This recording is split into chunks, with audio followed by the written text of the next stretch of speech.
Қызыр атаның қиссасы. Қызыр атаның есімі жасыл деген мағынаны білдіреді. Басқан жері гүлденіп, жасыл желекке бөленетін болғасын, оны осылай атаған. Ата-бабаларымыз жолаушыны аттандырып тұрып, ойда Ілияс пайғамбар, қырда Қызыр пайғамбар, қарағыма көз салау деп тілек тілеген. Төрт құбыласы сай кісілерді бақ қонып Қызырды арған дейді. Ғұмырында бір рет Қызырға кездесіп, оның батасын алған адам бақытты болады. Ол әр күн сайын жер жүзін түгел шарлап өтеді. Оның табаны тиген жерге береке дарып, мамыражай тіршілік орнайды екен. Татар дәмі, жұтар суы таусылған соң, Әзірейіл періште Алланың әмірімен Қызырдың жанын алмақ болады. Сонда Қызырдың екі көзінен 6 тарам жас ағып жылады. «Ей, Қызыр, неге жыладың? Өлімнен қорқасың ба?» деп сұрады періште. Қызыр: «Жоқ, қорықпаймын. Өлсем Құдайды мақтаудан тыйылып, адамдарға жақсылық жасаудан мәңгілікке айырыламын» деді. Ұлық Алла: «Қызыр рас айтады. Оның осы адал ниеті үшін оған ақырға дейін ғұмыр бердім» деді. Ұлық Алла оған шексіз ілім берді. Ол Құдайдың рұқсатымен әулие әнбиелерге ілім үйретті. Өлместің суын ішу. Бір күні Ескендір Зұлқарнайын өлместің суын іздеп жолға шықты. Қызырды атқосшы, Ұлықпанды аспаз етіп ертті. Қызыр жолға шығарда әкесі: «Ұлым, қайда шықтың?» деді. Ескендір өлместің суын іздемекші, мен де ертіп алды деді. Закария көпті көрген терең білімді кісі еді. «Балам, 40-тан өткен жас жоқ, ұйқыдан өткен нас жоқ, қымыздан өткен ас жоқ» деген. «Сапарың алыс екен, жолда аштық пен шөл қинайды. Құлынды биені мін, биенің сүті әрі тамақ әрі сусын. Өлместің суы қап тауында үңгірде жатыр. Тауға жақындағанда үңгірдің аузына құлынды байлап кет. Адаса қалсаң енесі құлынын тауып алады» деді. Де ұлына батасын берді.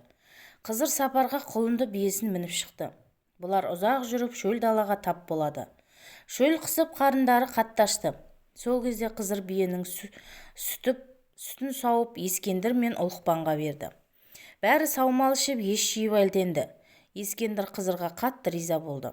Осылайша Қап тауына жеткенше қымызды азық етті.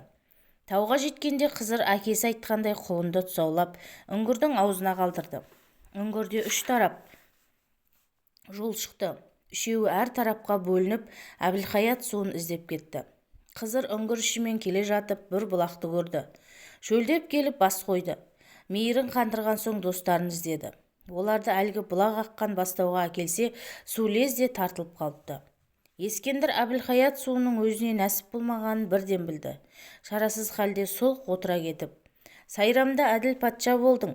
Онда Ыдырыс пайғамбардың шарапаты бар еді. Сол саған дарыпты Қызыр. Қияметке дейін тірі жүру бақыты саған нәсіп болды» деді. Үңгірден кері шығарда жолды таппай үшеу әбден адасты.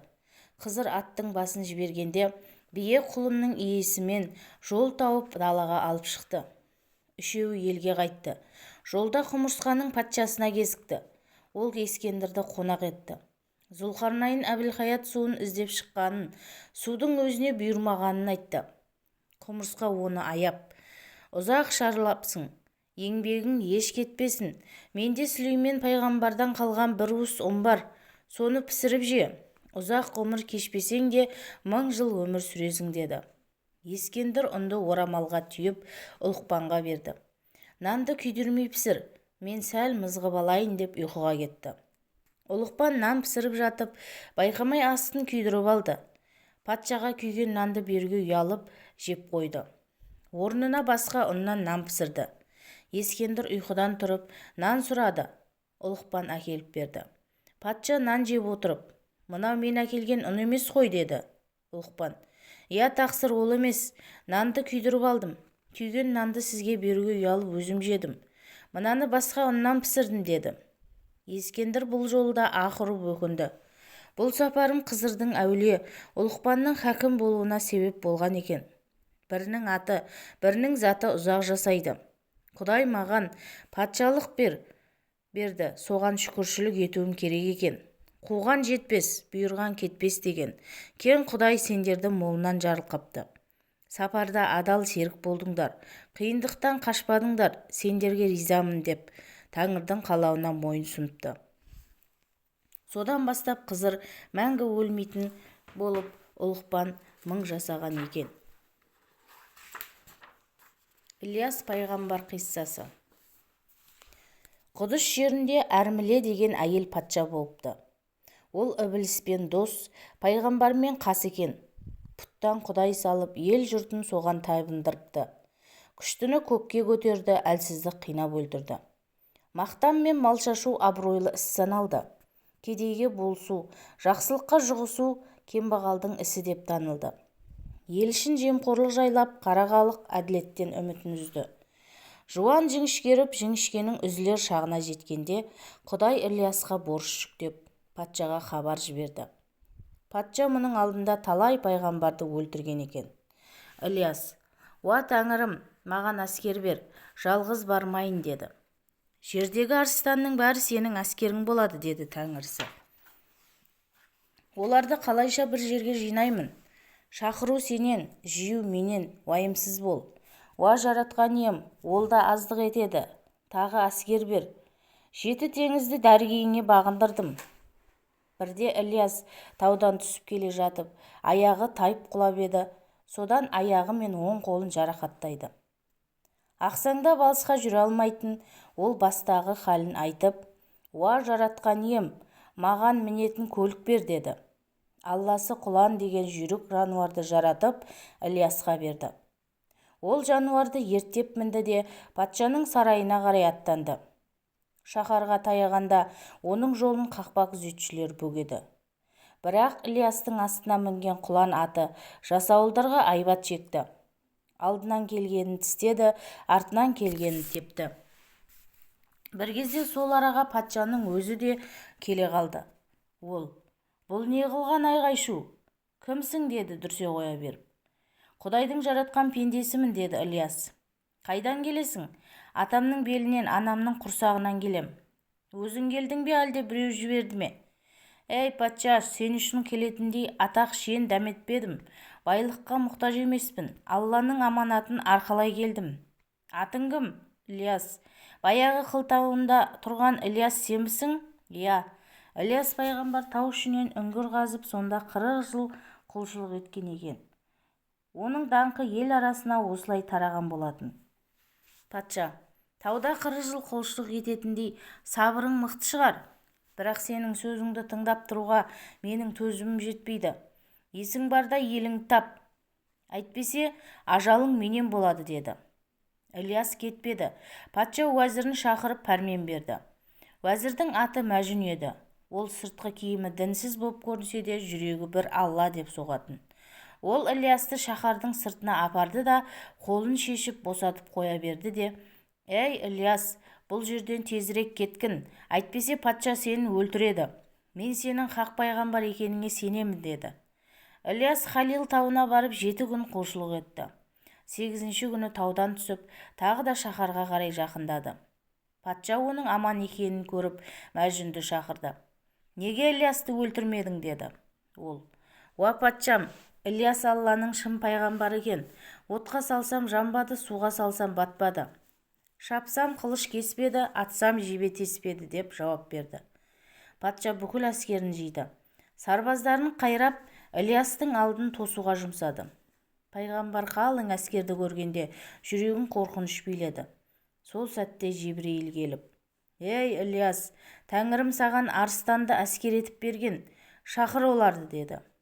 Ілияс арыстандарды шақырып еді, олар жан-жақтан қаптап бір жерге жинала қалды. Әрміле патшаның әскері жақындағанда оларға арыстандар шауып жермен жексен етті. Патша мұнан да көп әскер шығарды да қолды өзі бастап шықты. Ілияс Алланың құдіретімен өзен мен теңізді толқытты. Су буырқанып тасып жағаға шықты. Ашынған бурадай қалың әскерге лап қойды да сел боп ағып бәрін шайып өтті. Патша да әскер де опат болды. Ілияс шаһарға келгенде оны қалың жұрт қарсы алды. Олар оған тәжім етті. Патшаның орнына уәзірі Мәжүн таққа отырып, әділетпен елді биледі. Ал Ілияс қайтадан өзінің Халил тауындағы үңгіріне кетті. Қырда қызыл, ойда Ілияс. Ілияс Қызыр атаның жұбын жазбай бірге өскен дос еді. Қайда жүрсе де бір-бірін көзден таса етпейтін. Жас күнінен бірге тау-тасты аралап, орман-тоғайды кезетін. Құдайдың хақтығын білді, үздіксіз тағат ғибадат етуді армандады.